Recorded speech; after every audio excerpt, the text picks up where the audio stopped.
ધોરણ 10ની આજે પરીક્ષાની શરૂઆત થઈ અને ત્યાર પછી હવે ભાષાનું પેપર પૂર્ણ થયા બાદ એક માતા પોતાના દિવ્યાંગ દીકરીને લઈ અને પરીક્ષા કેન્દ્રની બહાર છે તે નીકળ્યા છે. આપણી સાથે તેમની દીકરી સાથે વાત કરીશું. બેન, શું નામ છે આપનું ને કેવું પરીક્ષાની અંદર કેવું પેપર હતું, કેવી મુશ્કેલી પડી કે બધું આવડી ગયું છે? બધું આવડી ગયું. શેનું પેપર આપે આપ્યું છે અને અંદર કેવા કેવા પ્રશ્ન પૂછવામાં આવ્યા હતા? શેનું પેપર આપ્યું છે? ગુજરાતીનું. બધું આવડી ગયું છે? શું કહેશો, તમે એમની સાથે હતા? હા, લાઇટ લખવા વાળા પાછળ હતા. શું કહેશો, આ બેને પેપર આપ્યું છે આજે, તમે એમના રાઇટર તરીકે હતા, પેપર કેવું હતું ને એમને બધા પ્રશ્ન આવડી ગયા હતા કે શું, કેવી પરિસ્થિતિ?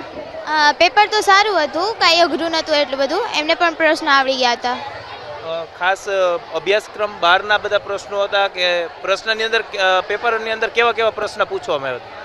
આમ તો સારા જ હતા, જે કોમન સૌ સવાલ હતા, આવડી જાય એવા હતા.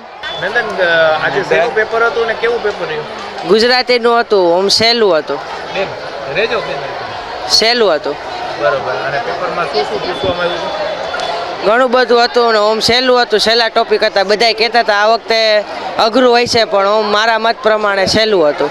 અભ્યાસક્રમ બહારનું કઈ એવું? ના, અભ્યાસક્રમ બહારનું તો નહોતું જ કાંઈ. તમામ વિદ્યાર્થીઓ છે તે રાજી ખુશીથી અત્યારે બહાર આવતા અહીં જોવા મળી રહ્યા છે. ખાસ કરીને ધોરણ 10ની પરીક્ષા છે તે આજે પૂર્ણ થઈ છે અને પરીક્ષાની અંદર પ્રથમ જે ભાષાનું પેપર હતું, ભાષાનું પેપર પૂર્ણ થયું છે. તેની અંદર હિન્દી, ઇંગ્લિશ અને ગુજરાતી વિષયના જે વિદ્યાર્થીઓએ પરીક્ષા આપી છે તેમના મોઢા ઉપર સ્મિત છે તે જોવા મળી રહ્યું છે.